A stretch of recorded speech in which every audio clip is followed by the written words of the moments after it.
Falando sobre pintura em cerâmica, como é que os gregos eles retratavam as suas pinturas, né? Eles pintavam em cerâmica. Dificilmente, eles não pintavam em paredes, né? Eles pintavam basicamente nas cerâmicas, nos vasos, nas bacias e etc. Então, forma especial de manifestação artística, né? Aqueles se destacaram em todas as outras, né? Mas na pintura uma forma especial de manifestação artística.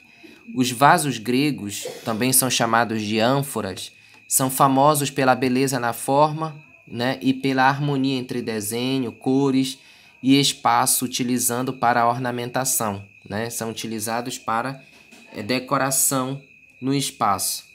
Usados em rituais religiosos e também serviam para armazenar água. Hoje a gente tem os potes, né? Quase a gente não vê mais, mas os potes lá, eles utilizavam, só que de forma muito decorada, muito bem feita, para armazenar água, para armazenar vinho, para armazenar azeite e outros alimentos. Tornaram-se também objetos de decoração, por serem muito bonitos, muito bem feitos e tal. As pinturas vão representar o quê na Grécia? Alguma novidade? Não. Cenas da mitologia grega, também de pessoas nas suas atividades diárias, né? Naquilo que elas faziam diariamente. Então, eram bem realistas. O maior pintor de figuras negras foi Eséquias, né? Nós vamos ver daqui a pouco essa retratação, né? Que nós chamamos de figuras negras. Eutímedes era discípulo de Eséquias. Ele introduziu já uma grande modificação na arte de pintar vasos. Ele inverteu o esquema de cores. E aí deixou as figuras na cor natural do barro mesmo, cozido, pintou o fundo negro e deu início à série de figuras vermelhas, ao contrário do que pintava Eséquias, né? Eséquias já tinha como principal característica as figuras negras. Já Eutímedes já pintava o fundo negro e as pessoas ali, os deuses e tal, em vermelho, né? Então aqui nós temos as características. Aqui nós temos Aquiles de Ajax jogando damas, pintado em vaso assinado por Eséquias, né? Então, as figuras negras, né? Que nós percebemos as figuras negras. Já aqui, ó, nesse outro, nós já percebemos a despedida do guerreiro, né? Uma pintura em vaso assinada por Eutímedes, tem 60 centímetros de altura, né? E aqui nós já percebemos o fundo negro e as figuras feitas na cor vermelha, né? E a escultura no período helenístico, né? Aqui nós já temos um outro período, nós já temos um período muito mais próximo, já saindo do período antigo e chegando no período medieval, mas ainda temos a arte romana para estudar. Já no século IV a.C., Filipe II, que era rei da Macedônia, dominou a Grécia também.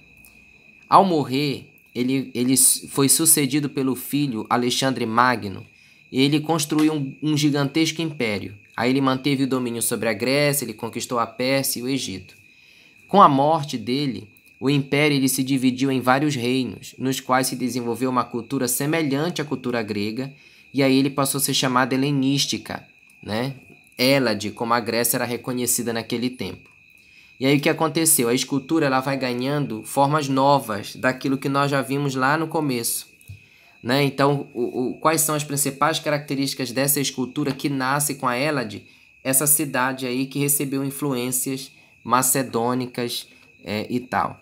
Tendência de expressar sob forma humana ideias já de sentimentos. Já não tinha mais aquela ideia de representar o ideal masculino, mas tinha a ideia de representar agora os sentimentos, como paz, amor, liberdade e vitória. Não era uma exposição física dos corpos gregos, né? Mas agora dos sentimentos humanos. Começa a se representar aqui na figura como uma novidade para a época. Nós temos o início já do nu feminino, já não havia mais a predominância única e exclusivamente do nu masculino, como era representado lá no começo, né, da escultura grega, mas sim o nu feminino começa a ser representado aqui. No início do século III a.C., os escultores já aceitavam a ideia de que as figuras deveriam expressar movimento e despertar no observador o desejo de andar em torno delas para examiná-las de vários ângulos. Lá no começo, não. frontalidade, né? O homem pintado de frente. Então interessava ver aquele homem ali que encarava o espectador, o observador.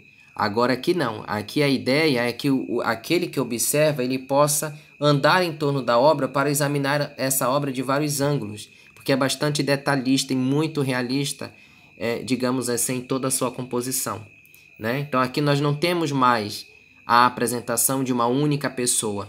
Nós temos aqui já a apresentação de grupos de pessoas.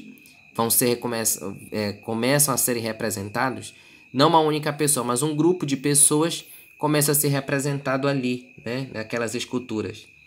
Todo o conjunto deveria dar impressão de movimento e aí permitir que os observadores eles pudessem dar uma volta, né, ao redor da obra para ser melhor analisada, né? Então aqui nós temos os exemplos. Aqui nós temos cópia romana da Afrodite de Capua, de Lisipo, o que demonstra, por exemplo, as primeiras esculturas do nu feminino representado ali, nesse período já no final do período antigo, né? Século IV a.C., 2 metros de altura, está no Museu Arqueológico Nacional de Nápoles. E aqui nós temos, digamos assim, aquela outra característica que não é mais o retrato de uma única pessoa, mas de um grupo.